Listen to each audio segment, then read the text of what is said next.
dream is that no matter what your background is, what country you're from, what income background you're from, that no matter what, you can be anything you want to be.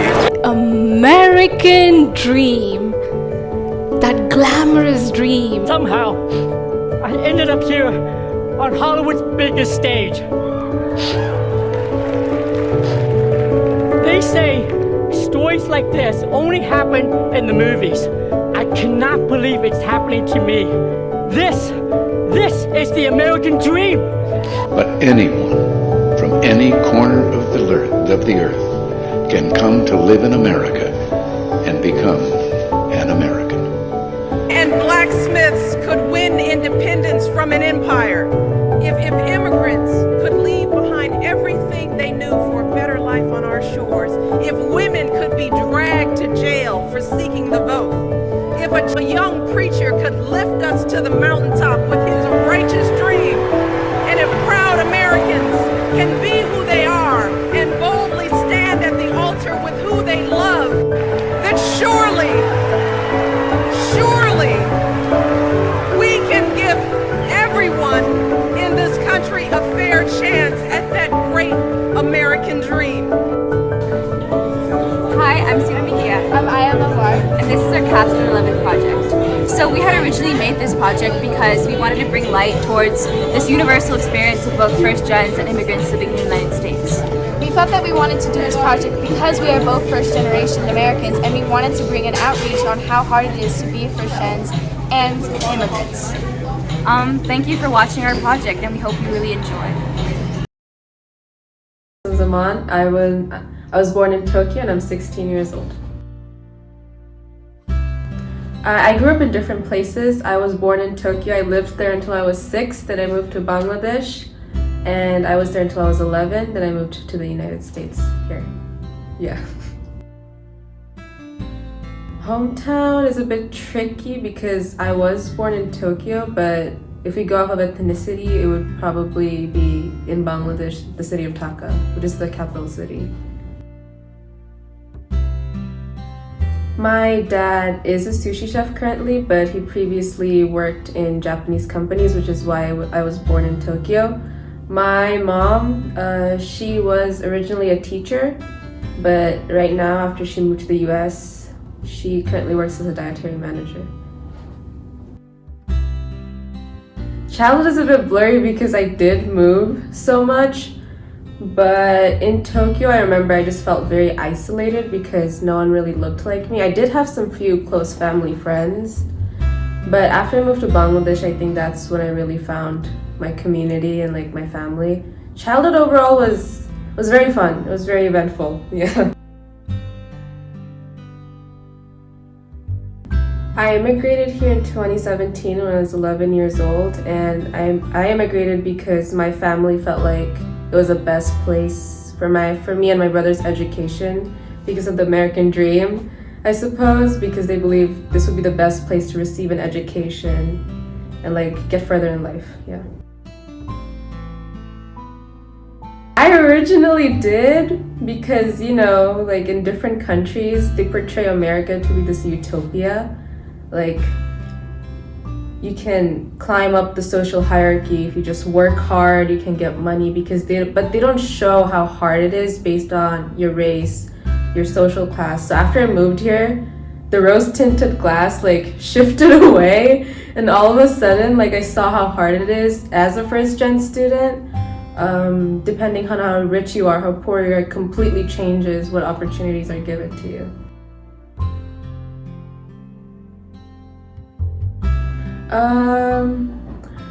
Not as much as I did obviously in my home country, but after I came here I feel like we do have a pretty strong Bengali community. But there is a little weird rivalry within our community because the American dream, I suppose, going back to that point, makes it compete amongst your own people in your culture. Like, even though I have close family friends, I know if I succeed more than them, there will be a weird tension. So I feel like that has hindered me being able to practice my culture more because there's more competition within us to succeed. Also, we're in like foreign territory in a weird way, so there is a little bit of rivalry. So yeah.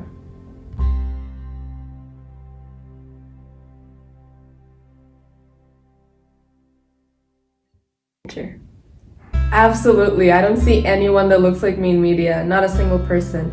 The closest people I would say would be like maybe someone of an Indian descent that looks closest to me because I am from the South Asian region, but that's it. Like I don't see any Bengali people ever. And also with my religion being Muslim, that also brings a lot of, I would say, a foreign label put on me by other people. So yeah, I do feel out of place constantly.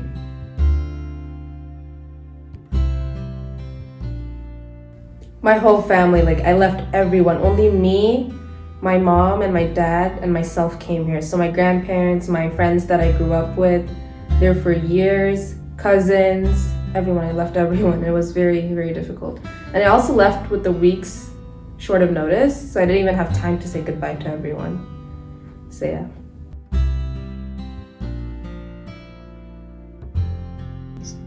Code switching, I know what code switching is. I don't think I can articulate it as well, but I understand the concept. It's like you change yourself a bit to fit more amongst white Americans as opposed to how you would act within your own culture.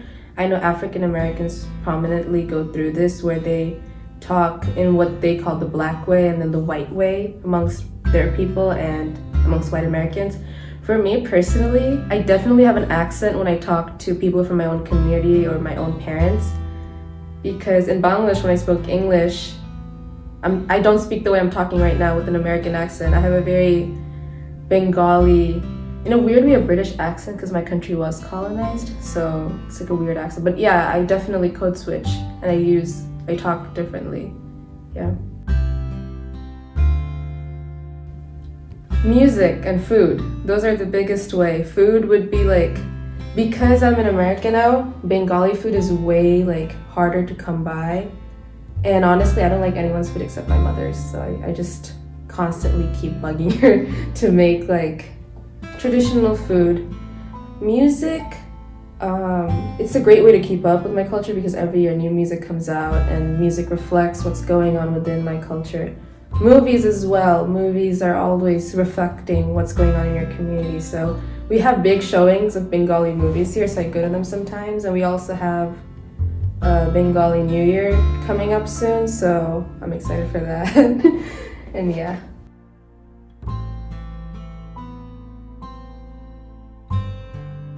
Being first gen is hard. It's so difficult.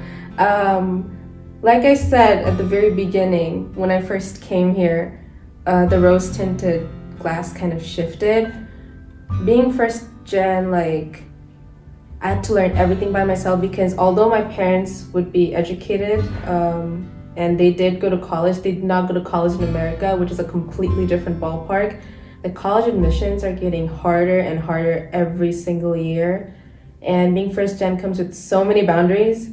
For example, when I first came here, there was a huge gap in my education and I didn't know how to cope with that. I had to find tutors by myself. I found after-school programs by myself. I had to do everything by myself. Then also being the oldest daughter comes with this added responsibility of like kind of being the person that has to succeed or else your parents' efforts were futile. And I would say right now as a junior in high school, this is especially being shown amongst my peers. Like my friend whose parents did go to college, they're not as stressed because they know how financial aid works, they know how applications work, they know who to talk to, they know how to write their essays, they know like exactly what to do to get to that point. But I've had to like stay up day after day trying to like catch up with them in a weird way by myself. So yeah.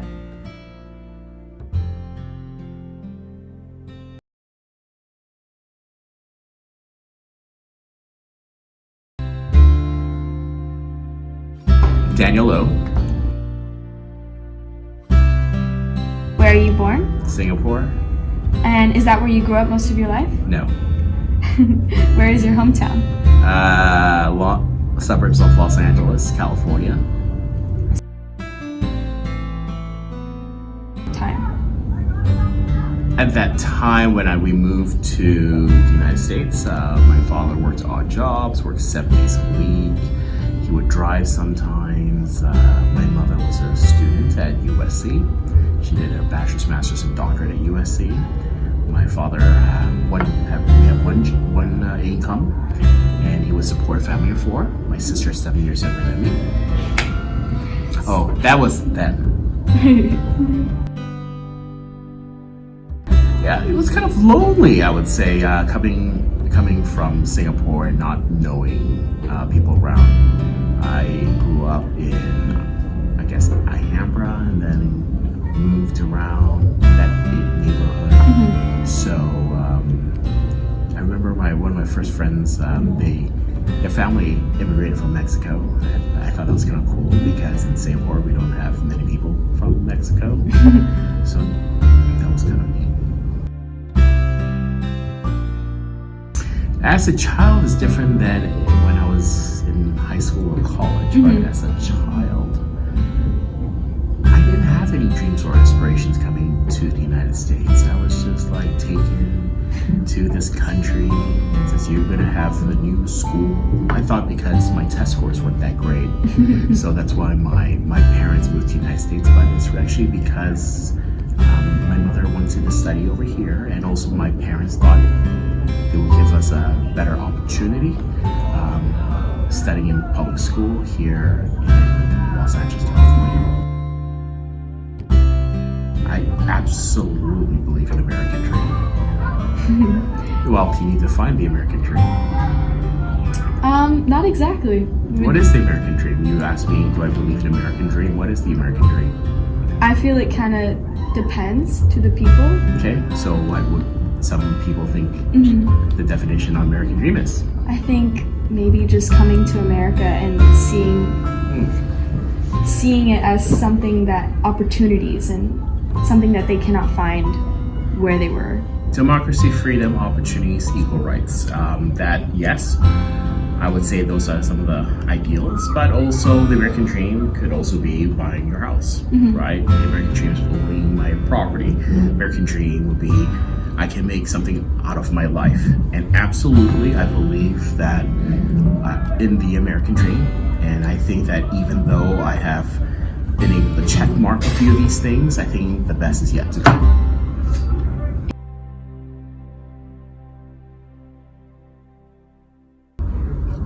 Yeah, of course. Culture is something that you cannot just erase overnight, right? You have to embrace your culture. And I think what makes America so great is that we come together, we all have a unique cultures, we learn from each other, and we're like a fusion dish on the dinner table. You know, you can take Korean barbecue meats and put it in tacos and have a kogi truck. So I think that's kind of beautiful. Absolutely. Believe it or not, I came here with a British accent because Singapore was a British colony, and I felt out of place because my pronunciation was different. Even though I spoke English, I spelled things a little bit differently. Elevator was lift, truck was lorry. You know, different terminology. I was made fun of my accent, bullied a little bit. But when it came to 7th and 8th grade, you know, the Backstreet Boys were popular, so the British culture and the Spice Girls all came in. So, yeah. Work hard. I would say work hard, never give up. There's always opportunity. Have an open mind. Really choose your friends wisely. Maybe get a mentor that's 10, 15, 20 years older because they've walked that path already. There are a lot of downfalls in life, but it's okay. That's all part of life. That's the most amazing thing. You never know when life is going to end. But it just takes 1 or 2 great opportunities to really find somewhat of your own definition of success. And also find that time for yourself and the people you love. That's why you'll ask my students, I would not give a huge assessment or a project right after a 3-day weekend because they should spend time with the people they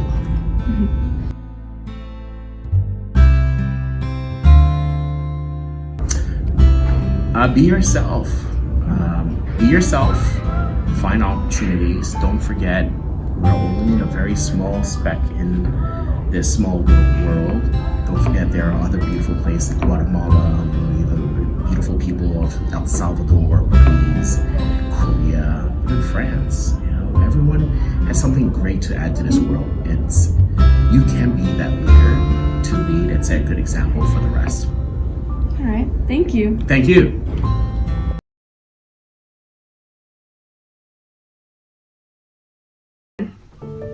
I was born in Bulgaria, Sofia, which is in Eastern Europe, next to the Black Sea by Turkey and Greece. The first 6 years I lived in Jordan. My father is Jordanian, my mom is Russian. They met in Bulgaria. That's how I ended up being in Bulgaria, being born there.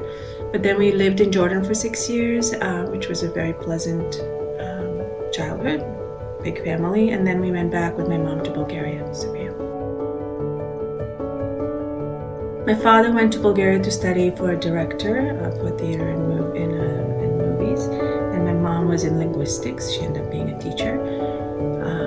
So that's how they met in Bulgaria. They both went there to study, and they ended up.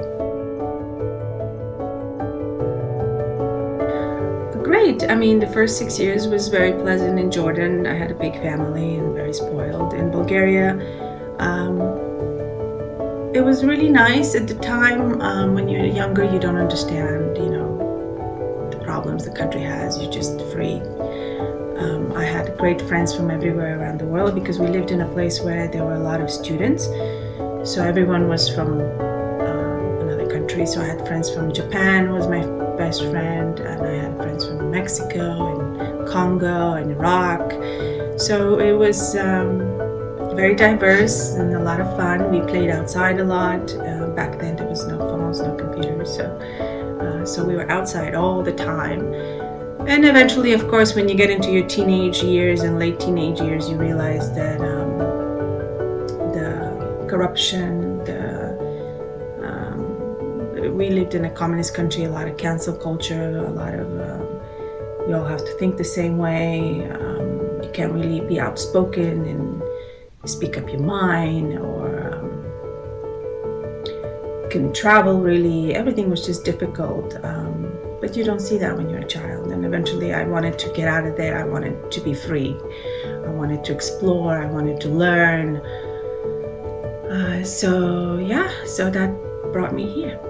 Yeah, I had a dream also. I wanted to pursue acting, but mainly I left because I think I felt very suffocated in a communist regime. Because I believe the most important thing for humans is to be free. It's the biggest desire we have, is to be able to speak up, even if we're wrong, to pursue what we want, and to believe in what we want, and have freedom of choice.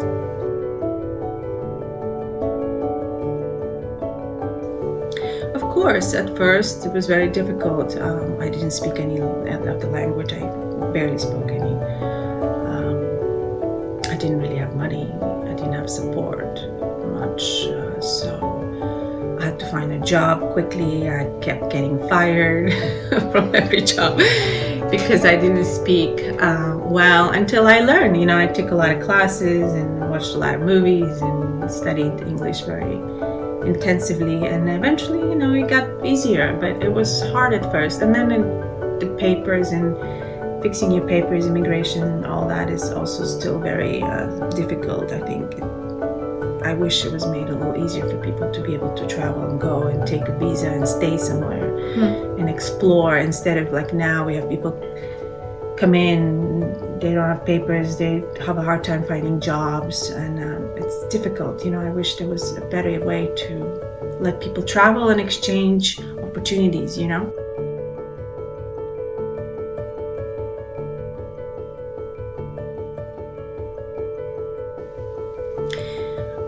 Pursue what you want, believe in your dreams, never give up.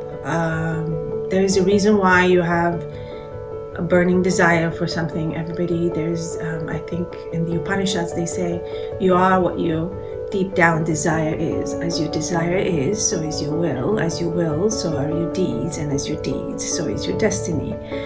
So it's important to hold on to that fire, and because it will keep you going, and it will keep you energetic and inspired. So yeah, it was hard, but I would not change anything.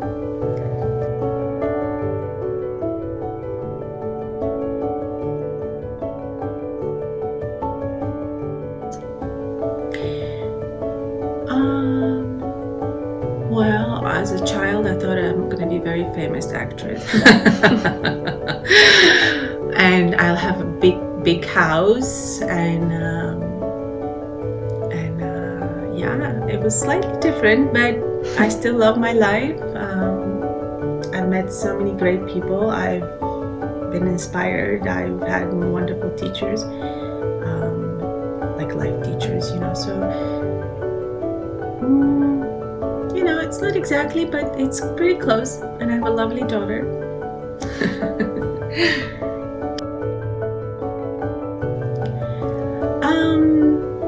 It's important to live life with no regrets. I try to live my life with no regrets, because when I first moved here, I had a big regret. I lost somebody I loved. He died right after I left the country, about a week after.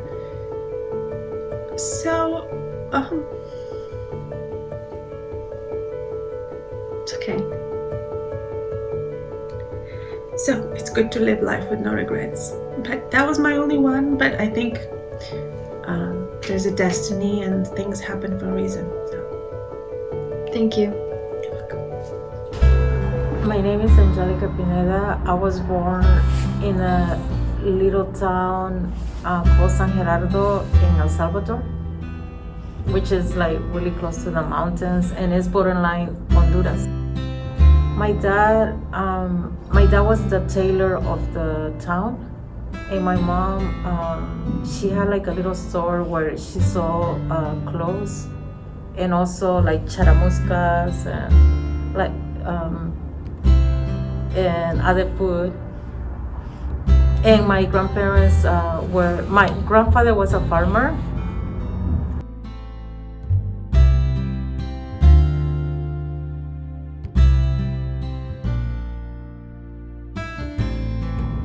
Growing up in San Gerardo, to me it was perfect. Actually, I'm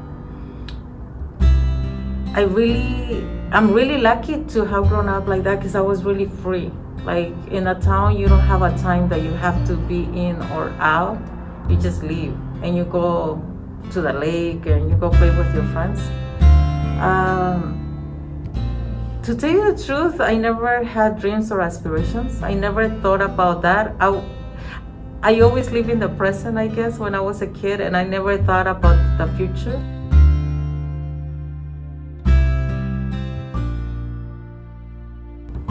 I came to the United States because in El Salvador in the 80s, when it was that we immigrated, there was a civil war, and it was very dangerous.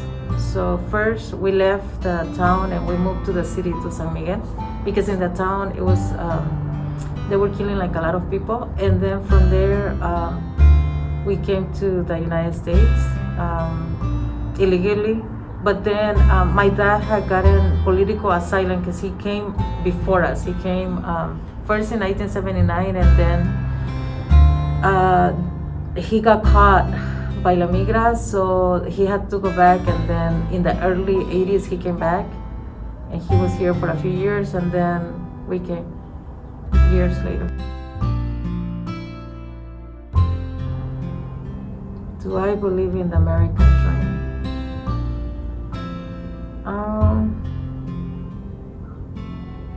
I mean, life over here, I think, is better maybe economically, if you think that the American dream is economically. But life in my country is better in a way, like that your emotion, I feel like you're happier because you get to enjoy life. And over here, everything is like a marathon. So I do not know what the American dream has become or is. it just depends on the way that you view life. So yeah, I mean, over here you have opportunities to maybe go more to school, but not everybody wants to go to school, or not everybody wants to have a career. People are perfectly fine and happy being farmers, and I mean, I find that kind of simple life happier, in my opinion.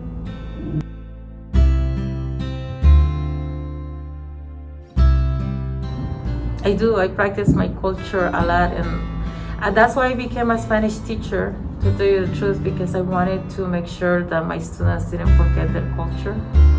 It's something that I really embrace, my language.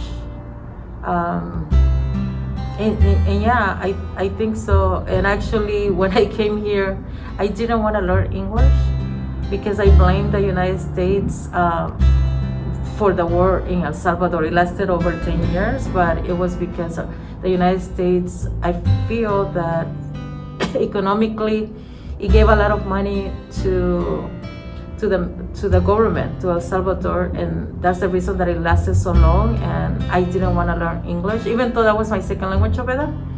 And I feel like I always have the mentality of always making sure that I'm speaking Spanish.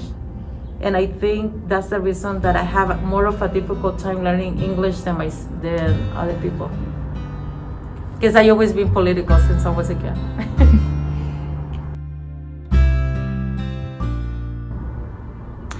I think I do. I do feel, but I also feel out of place in the United States, and I feel out of place in El Salvador. When you're an immigrant, you do not belong here, and I don't belong over there.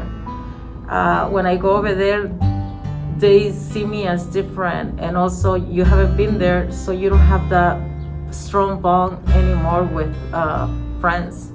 And when you come over here, it's also you feel like you are not part of this culture, and like you don't belong. Like, it's really hard for me sometimes to interact with people, and I keep to myself a lot because I don't feel like I think like them, and like we're super different. So like in Spanish, people say ni de aquí ni de allá, not from here or from over there. You're in this gray area where you don't belong.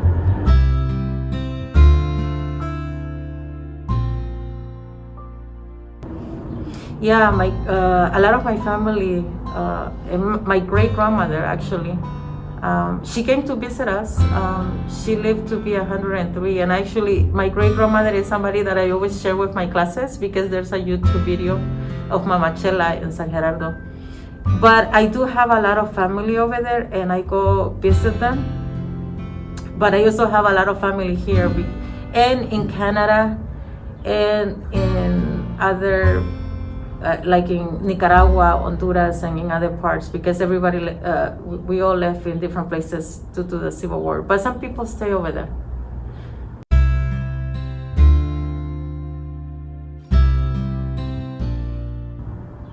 The most important lessons that I have learned in life, to be present.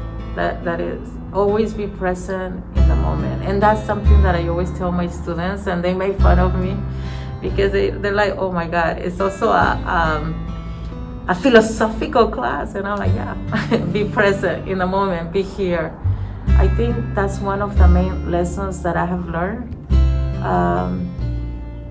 And also,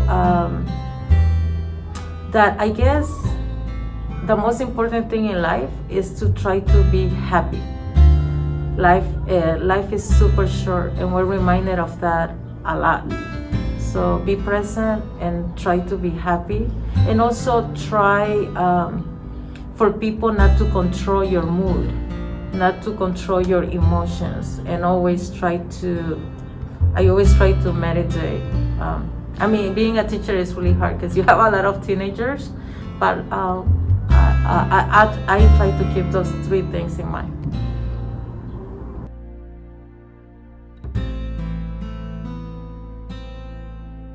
It's funny, when I was a kid, I never thought about my future at all. I never imagined my life. I have no idea why. I mean, I grew up, I was a kid during the Civil War. And I think that growing up during the Civil War, I do not know why, but I never thought about the future or what I wanted to be, or I had no aspirations. I think I was more worried about surviving in the day-to-day.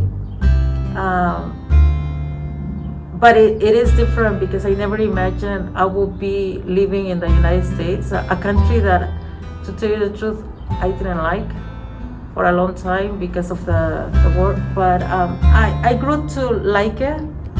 I grew to like it over here, and actually I see myself living here, but I also see myself moving to another country. That is one of the things that I've been thinking of experiencing.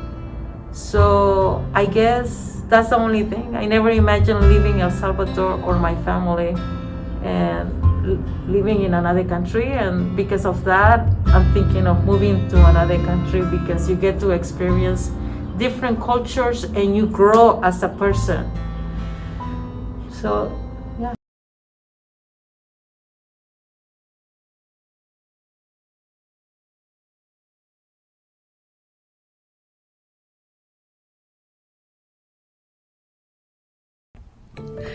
Hi, I'm Sophia. I'm a senior at Larchmont. I'm a first-gen American. My dad is from Guatemala and my mom is from Iran. I wrote this poem a couple weeks ago, which I'm definitely still workshopping. And it's kind of a tribute to my grandmothers who both came to America with my parents and aunts and uncles as single mothers. And, you know, it just talks about the struggles that they and many other immigrants face when they come to a new place. So I hope you enjoy. This poem is called It's Okay to be Clumsy in My Family. A través de los ojos de mi abuela. I am from a household where our family crest is 2 left feet.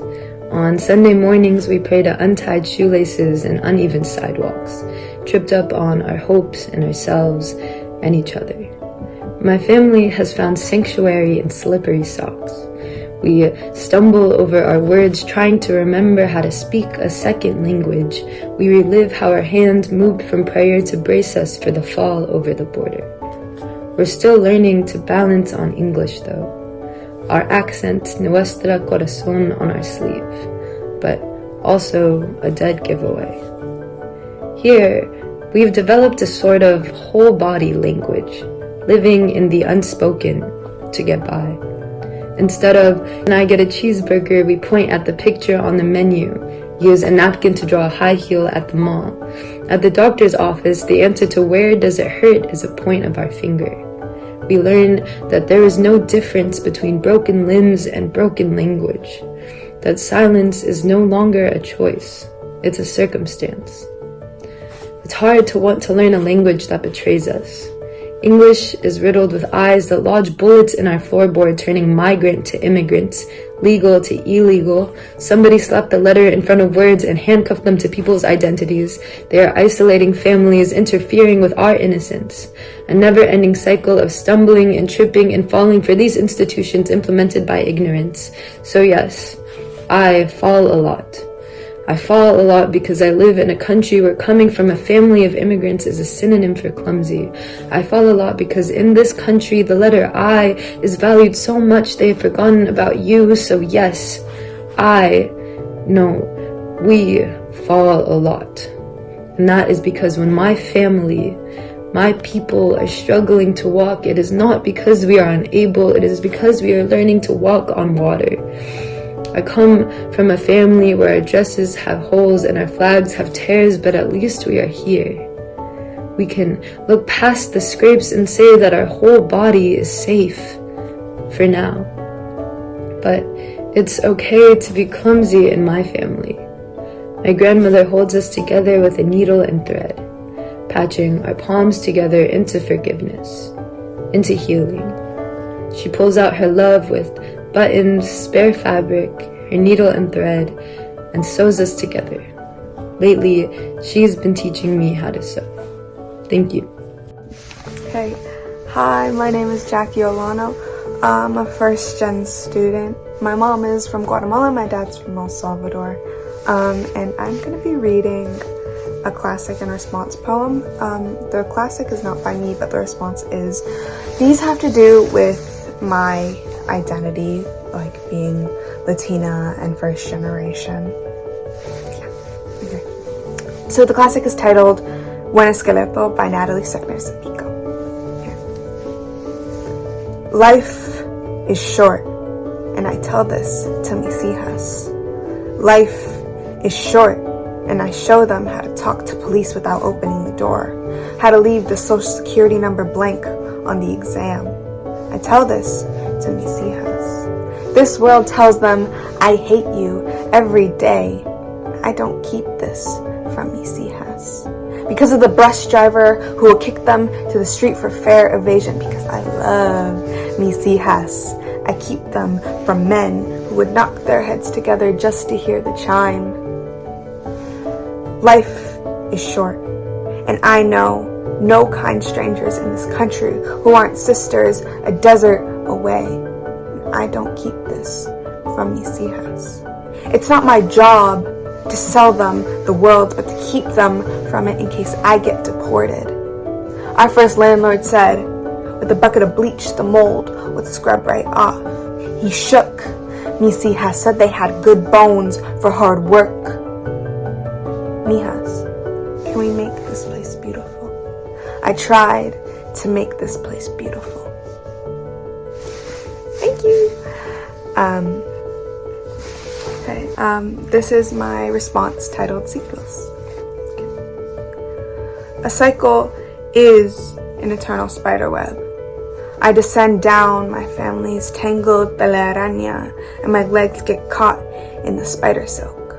My arms try to free my lower half, but only further tether me like prey. Hopeless to the abundance of my mother's life and her mother's life, spinning more silk around my limbs, trapping me to this cycle. In my culture, si te pica una araña, tu mami te siente y te canta, sana, sana, colita de rana. También tenemos abuelitas running their fingers through each holy bead of the rosary, which lets me know that my mom's love is unconditional. Pero, ¿qué pasa cuando tu abuelita tiene el corazón roto? Entonces, rompe el de tu mamá y tu mamá rompe el tuyo.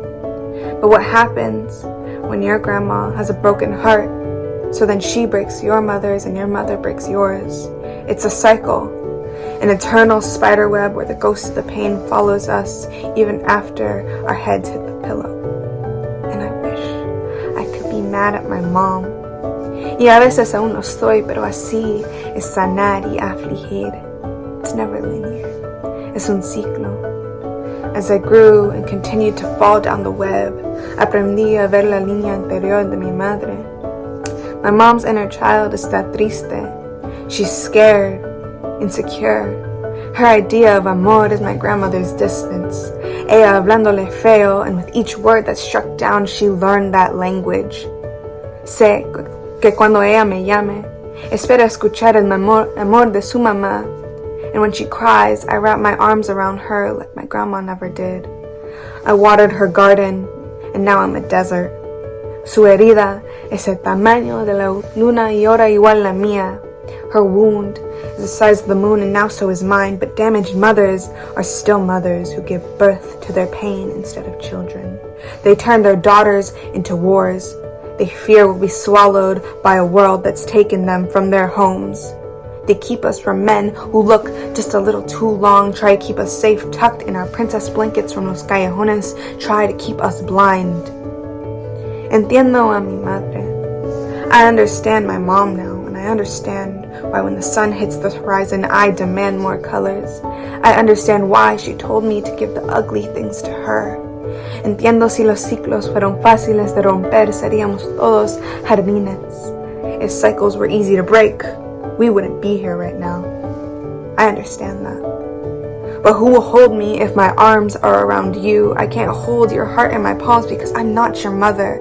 Y necesito que tú seas la mía.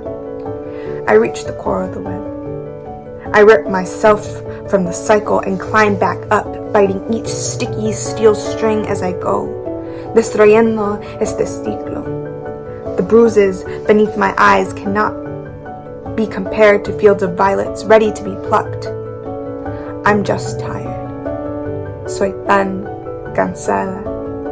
Y no voy a dejar que mi niña interior lastima la de mi hija. So when I walk down our street and open the front door, I'll get in bed and wrap my arms tight around myself. Thank you.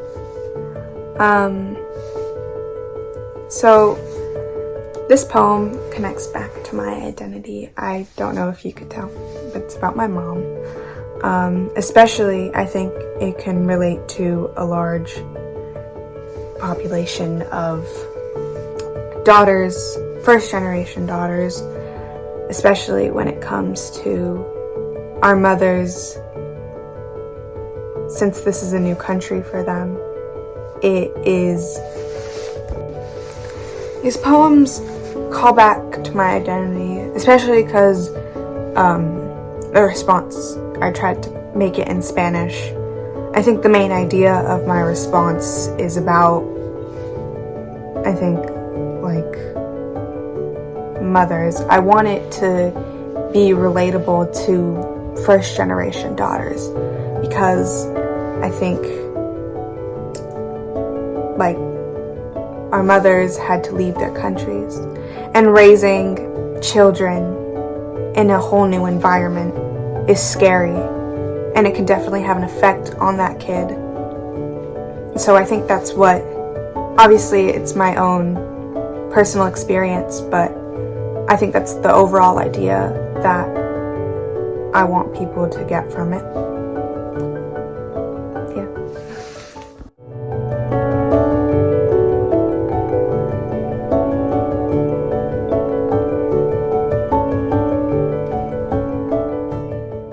My name is Mia Massak.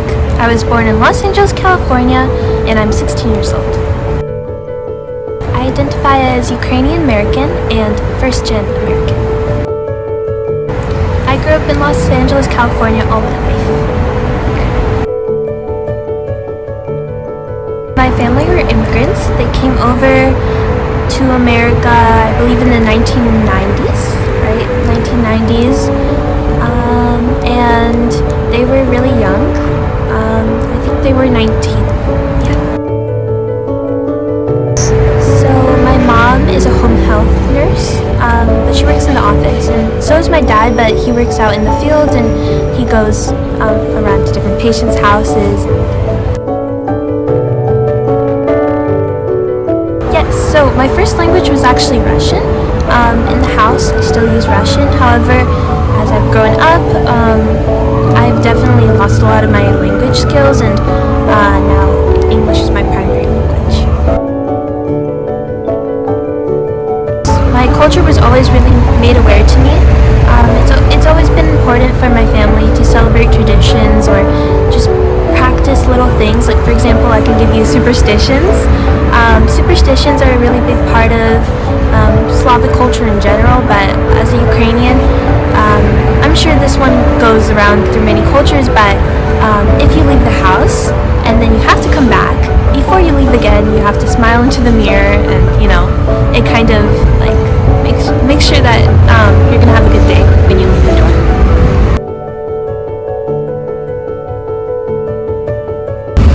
So yes, I do know what code switching is, but I wouldn't say I particularly use it in my daily life. Maybe when I'm talking to my Ukrainian family who lives in Ukraine, I do code switch a little bit, just because I know some things that are acceptable in America are just not acceptable in Ukrainian culture.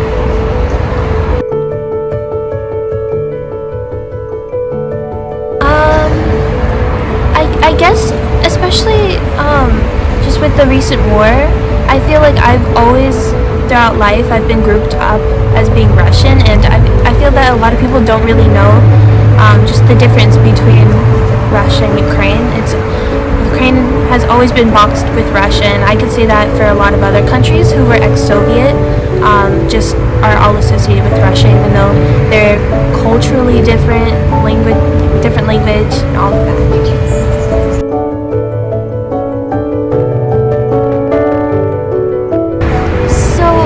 Yes, but as I mentioned before, I lost a lot of my language. I went to a kindergarten that I spoke Russian in, and we learned things in Russian. But however, as I grew up, going to American school, I think I've really just detached from that part of myself, and I have lost a lot of my language skills in Russian. I connect with my culture by just doing different cultural practices. For example, during the protests for Ukraine, recently I wore a vyshyvanka to them, and a vyshyvanka is a cultural piece of clothing to Ukraine, and it's really special. And as well, I eat a lot of Ukrainian foods like borscht, and that's how I connect with my culture.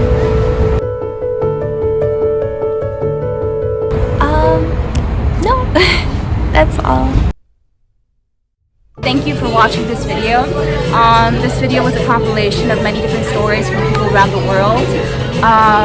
It just was really meant to just bring light to something that we experience in our daily lives.